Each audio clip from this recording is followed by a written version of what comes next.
Cette saison, c'est la réunion de tous les anciens, hein. Donc, on va poursuivre autour de Sandor pour commencer, qui est dans sa quête vengeresse après que ces espèces de soldats ont massacré toute la petite communauté dans laquelle il était. Et voilà, il en bute quelques-uns, il veut savoir où sont les autres. Et d'ici la fin de l'épisode, on verra qu'il aura retrouvé leurs traces, on sait pas trop comment. Et en fin de compte, on apprendra que c'est des guerriers de la fraternité. Ça fait punaise d'illustre qu'on les avait pas vus, ceux-là. Wouh! Ça faisait longtemps, hein? Salut! Merci de nous rappeler que vous existez.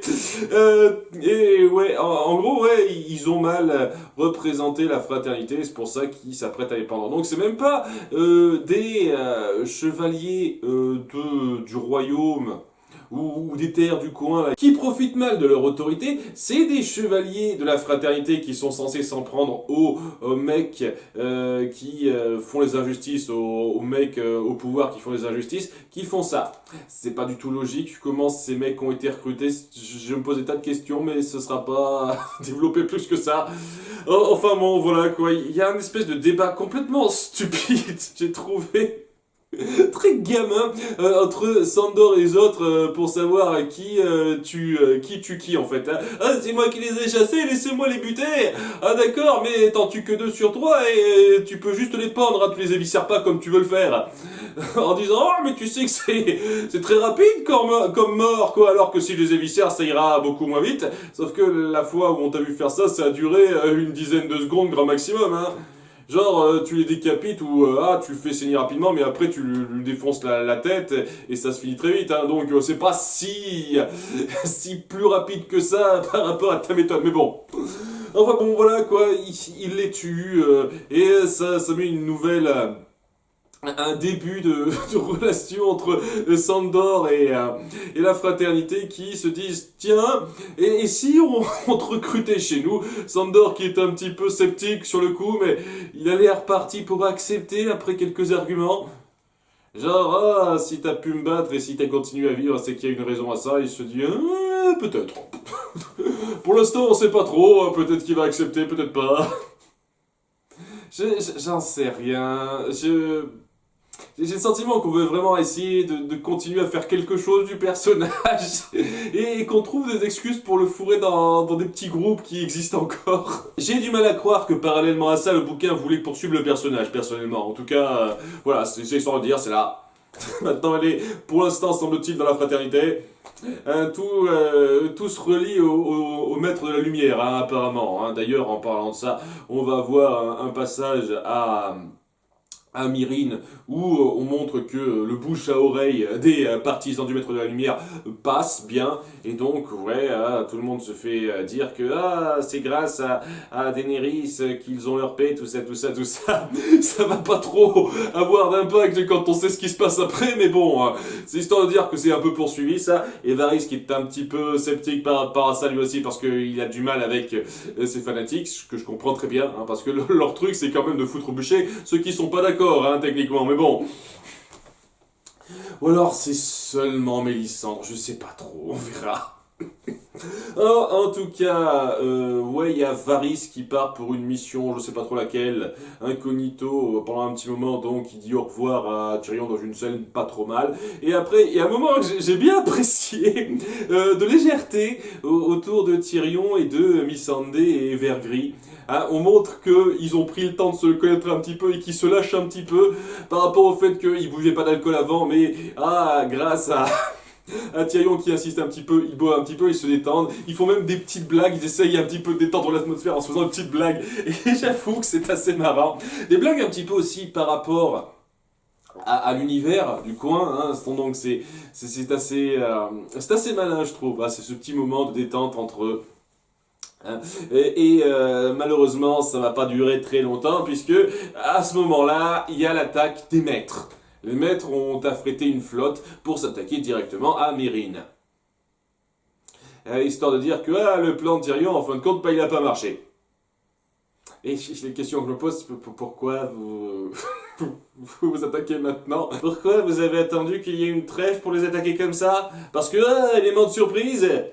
Ou bien j'en sais rien, peut-être que lors de la réunion, ils se sont rendus compte que Daenerys n'était pas là et sans leur souveraine, ils auraient plus de chance sur le coup, c'était une bonne fenêtre d'attaque, je sais pas trop. C'est un peu bizarre que comme par hasard ce soit à ce moment précis, au moment où on se dit, ah tiens, ça a l'air de marcher le plan de Tyrion, et que ce soit à ce moment-là qu'ils attaquent, quoi. Comme si en fin de compte c'était juste une parenthèse inutile ce qu'il a fait. C'est un petit peu le souci. Il y a des trucs qui font un peu parenthèse inutile dans cet épisode. Je pense que c'est le plus gros souci que j'ai. On met en place des trucs qui se terminent, pas de façon mauvaise, mais de façon à ce qu'on ait l'impression qu'on aurait pu zapper tout ce petit sous-arc, que ça aurait été pareil. Et c'est un peu problématique quand on sait qu'il reste pas beaucoup d'épisodes, une fois de plus. Hein. Et donc, ce temps perdu à raconter quelque chose qui n'allait nulle part techniquement, ça aurait pu être employé à autre chose. Mieux développer des choses qui sont importantes et vitales pour l'intrigue centrale. Enfin bon, c'est pas grave sur le coup, mais ça me gêne un chouïa quand même.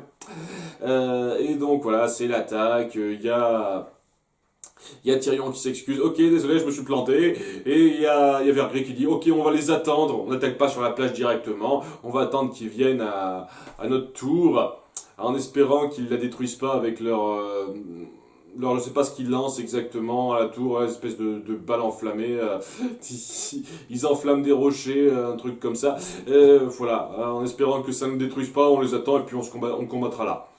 Apparemment, hein, semble-t-il, c'est le seul truc. Seulement, ça va pas se terminer comme ça, parce que c'est là que Daenerys arrive. Enfin, le retour de Daenerys après 8 épisodes, bordel de merde. Elle est restée absente longtemps, celle-là, hein. Donc... Elle revient, donc j'imagine qu'il va y avoir un plan d'action avec son dragon, maintenant qu'elle a appris hors champ à bien les mater et à être en harmonie avec eux, un truc comme ça. Donc grâce à ça, elle arrivera à se débarrasser de la flotte et tout et tout. J'imagine que ce sera un truc comme ça, hein, ça se résoudra. Je pense pas que ça prendra beaucoup de temps pour se résoudre. À titre personnel, si ça se trouve, je me plante royalement, si ça se trouve, on va dédier tout un épisode autour de ça. Ça me surprendra un petit peu. Mais voilà.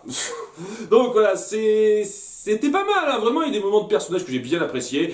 Après, en termes de développement de l'histoire, je trouve que ça donne vraiment l'impression d'avoir un peu perdu notre temps avec certains trucs avant, c'est ça le truc.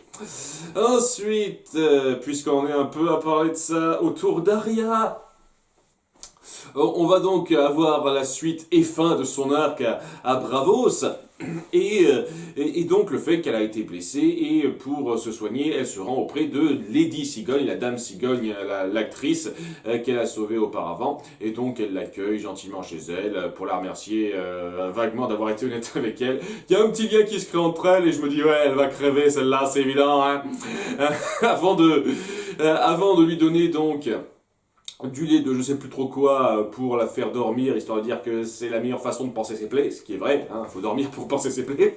Et voilà, durant cette période-là, comme par hasard, évidemment, elle va être retrouvée par la fille blonde et tuée pile au moment où Arya se réveille. Ou alors, je sais pas, peut-être que la blonde l'a butée, l'actrice, et elle a attendu qu'Arya se réveille pour essayer de se la jouer. Ah ah ah, t'as vu, comme ce que t'as fait n'a servi à rien. J'y vais en mode, je suis total décontracté, je vais la buter de toute façon. Et ouais, c'est histoire de dire que sa bonne action n'a pas eu l'effet escompté et qu'au bout du compte, elle a fini par mourir quand même. J'avoue que c'était pas trop mal ça. Hein, je veux dire, je comprends un peu le principe de vouloir faire quelque chose de bien et que malgré ce qu'on veut faire, le résultat finisse quand même par aller dans la direction qu'on voulait éviter. Hein. C'est pas non plus, c'est pas quelque chose qui me gêne non plus. Ça, c'est pas le problème hein, que j'ai avec ça. Mais voilà, donc Arya se voit un petit peu obligée de fuir la blonde alors qu'elle a plus ou moins récupéré ses forces. Hein, à peu près, et c'est là qu'on a une scène de course-poursuite en pleine ville où clairement la blonde n'est pas du tout subtile et discrète. Genre, ça ne dérange pas de se faire voir en public. Alors qu'il y a Arya qui s'échappe de façon vachement bruyante et tonitruante, ça ne dérange pas, hein, vraiment. Vraiment quelqu'un digne du dieu multiface et qui est fait pour les assassinats discrets. Hein. Et ouais, il y a une scène de poursuite qui est tonitruante, comme je l'ai dit, et un peu excessive, je trouve. Il y a un moment donné, elle se jette dans des escaliers, parce qu'elle se jette tout le temps, Arya, pour échapper à l'autre fille, alors qu'elle marche assez lentement, donc ouais, je trouve qu'elle a tendance à se jeter un petit peu facilement. Donc elle se jette dans des escaliers où elle tombe, quoi, marche après marche, donc ça lui fait un petit peu mal, sachant que ça lui devrait lui faire beaucoup plus mal que ça, mais bon, c'est un détail, hein, c'est de l'affection et un truc bizarre, c'est pas grand chose, c'est rien du tout, c'est un détail, mais il y a une sorte d'étal de fruits au beau milieu de ces marches. Pas sur les côtés de ces marches où ce serait un peu logique. Non, non, non. Les mecs, ils préparent leurs fruits au beau milieu des marches. Et donc, elle arrête pas de tomber sur des paniers de fruits que les gens ont préparés pour les vendre, j'imagine. Au beau milieu des marches. Ouais, c'est pas... C'est pas moyen comme façon de s'organiser, ça. Ouais, je sais pas, je serais en place, je ferais pas ça ici, mais bon... C'est histoire de colorer un petit peu le passage, un petit peu la scène. Ce serait juste des marches comme ça, sans rien pour illustrer ça. Ça aurait pas la même force visuelle, j'imagine. Bon, elle finit par se barrer, se retrouver dans un endroit totalement coupé de la ville, où bien entendu personne ne fait gaffe à ça. Je veux dire, il y a deux femmes qui se courent après, hein, et personne n'est particulièrement curieux de ça, apparemment. Hein. C'est un truc courant à Braavos, j'imagine. Et donc voilà, elle se retrouve dans une espèce de coin seul, sombre, où elle est obligée de se battre contre elle au bout du compte. Et elle sort sa petite lame, son aiguille, qu'elle avait bien cachée, hein. Elle l'avait gardée sur elle, je sais pas trop comment, et elle donc s'apprête à se battre, et la fille lui dit ah c'est pas grave, tu sais que ça ne changera rien, et c'est là que plutôt que de se combattre directement avec, elle décide d'éteindre la bougie qu'il y avait dans le coin, allumée par je sais pas trop qui, parce qu'il y a personne dans le coin, pourquoi il laisserait une bougie allumée là? Je sais pas, c'est un détail! Et voilà, détail de mise en scène, bizarre, et donc elle coupe l'eau de la bougie de façon à ce que ça ne soit plus allumé, ce qui est un petit peu bizarre pour moi.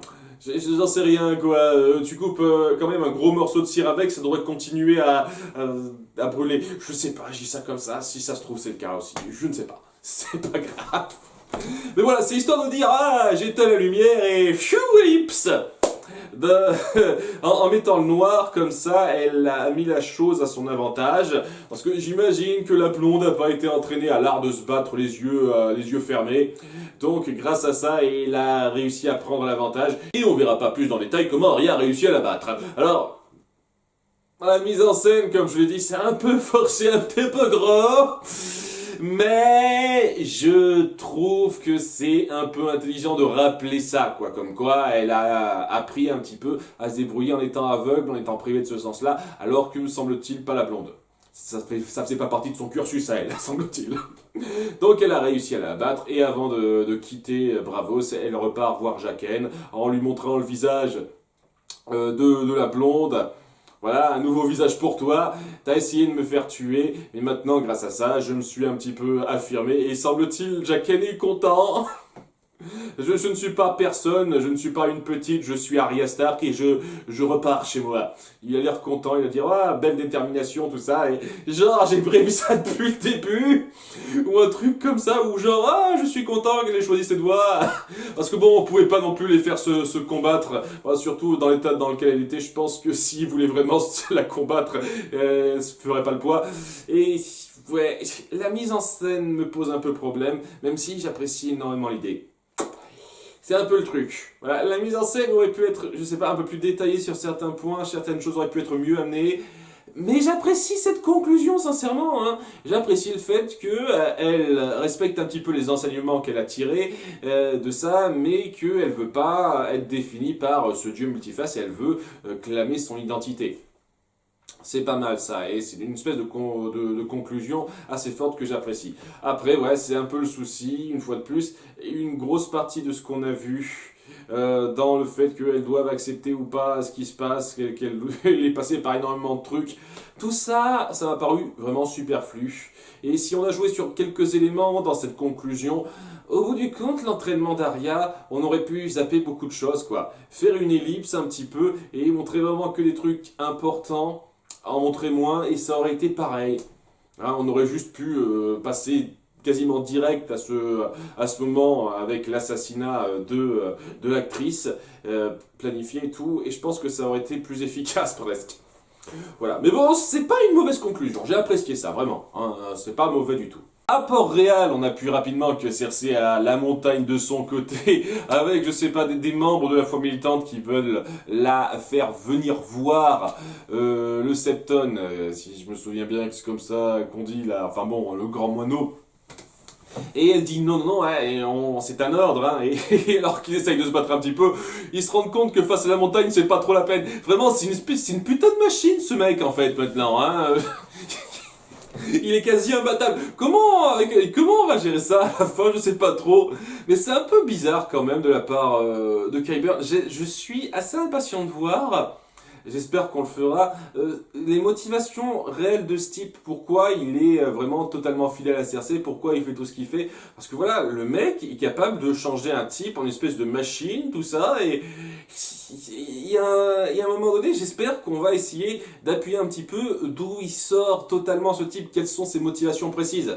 Voilà, c'est rapidement histoire de dire comme ça, mais voilà quoi, c'est histoire de bien appuyer que elle a la montagne de son côté, et donc si jamais il y a un duel judiciaire qui se met en place, ouais, ah, c'est mal barré, seulement voilà, ça va pas pouvoir se faire puisque Tommen fait une annonce comme quoi bah, le duel judiciaire c'est une pratique barbare créée par les seigneurs pour s'en tirer à bon compte et que ce n'est pas ça que représente la vraie foi. Et donc, lors des prochains procès qui vont avoir lieu, le duel judiciaire sera interdit.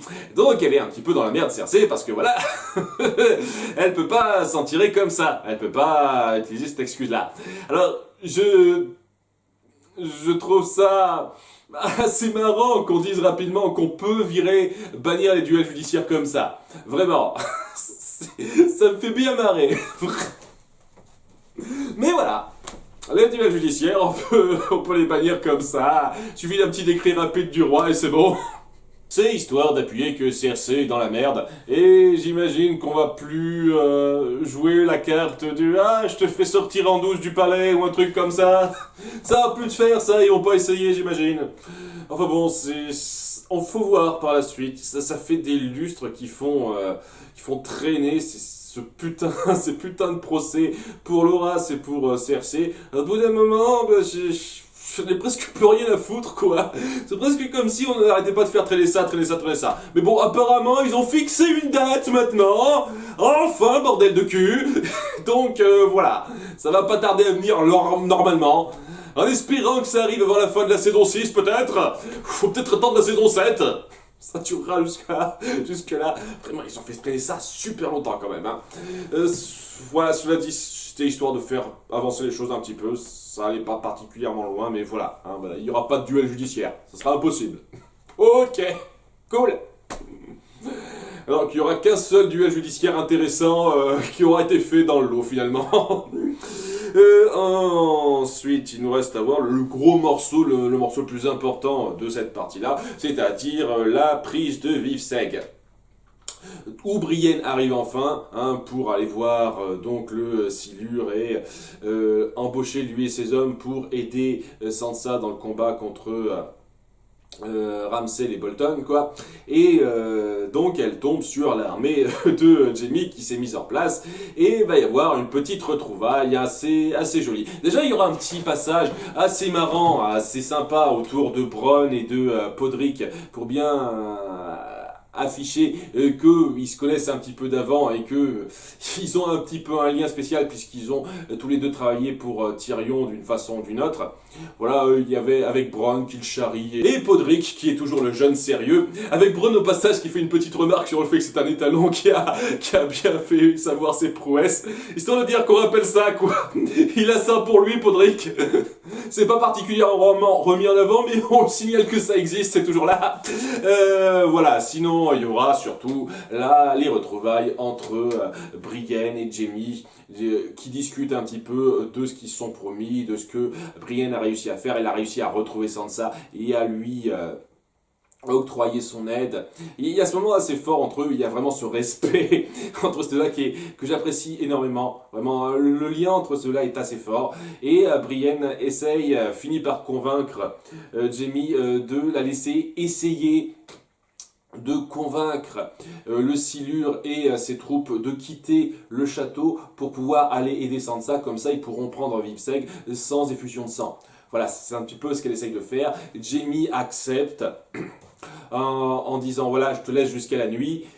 Par contre, après, je vais être un petit peu obligé d'attaquer. Hein, et Brienne lui dit ouais, si jamais ça marche pas, mon allégeance viendra au Tully et donc je serai un peu obligé de te combattre, Jaime.